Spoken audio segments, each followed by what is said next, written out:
Hello दोस्तों, कैसे हो? उम्मीद है आप सब अच्छे होंगे। मैं हूं आपका दोस्त रोहित वालियान। दोस्तों, यदि आप पहली बार हमारे चैनल में विजिट कर रहे हैं तो जीरो टू हीरो प्लेलिस्ट है, जिसमें शेयर मार्केट के बारे में फुल नॉलेज दी जाएगी। जैसे शेयर मार्केट क्या है, शेयर मार्केट में काम कैसे होता है, कंपनी आईपीओ ले क्यों आती है, आईपीओ का फुल प्रोसीजर, शेयर मार्केट में बहुत सारे टैक्स लगते हैं उनके बारे में, कंपनी शेयर मार्केट में बहुत सारे रेशियो के बारे में आप सुनते रहते हो, उन रेशियो का मतलब क्या है, कंपनी का फंडामेंटल एंड टेक्निकल सभी चीज़ें जीरो टू हीरो प्लेलिस्ट में मिल जाएगी।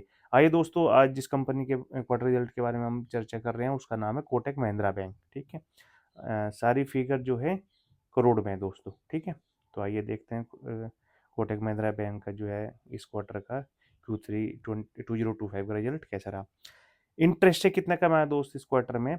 वो है 16,633 करोड़। पिछले क्वार्टर में था 16,426 करोड़। पिछले साल था 14,494 करोड़।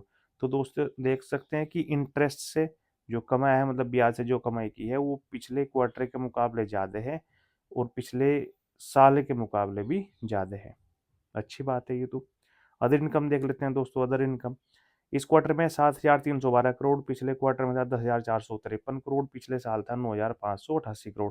तो दोस्तों हम यहाँ देख लेते हैं अदर इनकम जो है कंपनी बैंक की जो है घटी है। पिछले क्वार्टर एंड क्वार्टर भी घटी है और पिछले साल के मुकाबले भी घटी है।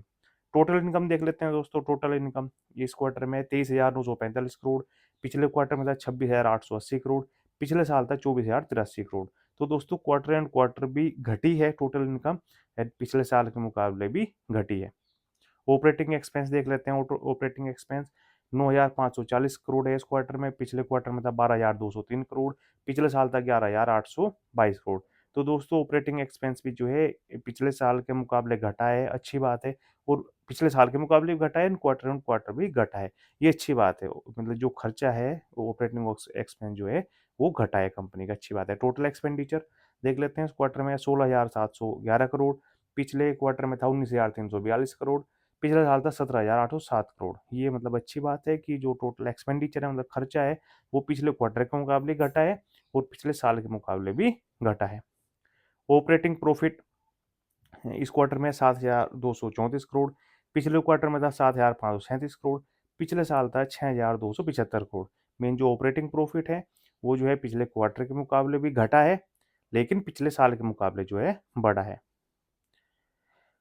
प्रॉफिट आफ्टर टैक्स देख लेते हैं दोस्तों। प्रॉफिट आफ्टर टैक्स इस क्वार्टर में 4,701 करोड़, पिछले क्वार्टर में था 5,044 करोड़ और पिछले साल था 4,264 करोड़। मीन्स जो प्रॉफिट आफ्टर टैक्स है वो पिछले क्वार्टर के मुकाबले तो घटा है, लेकिन पिछले साल के मुकाबले जो है बढ़ा है।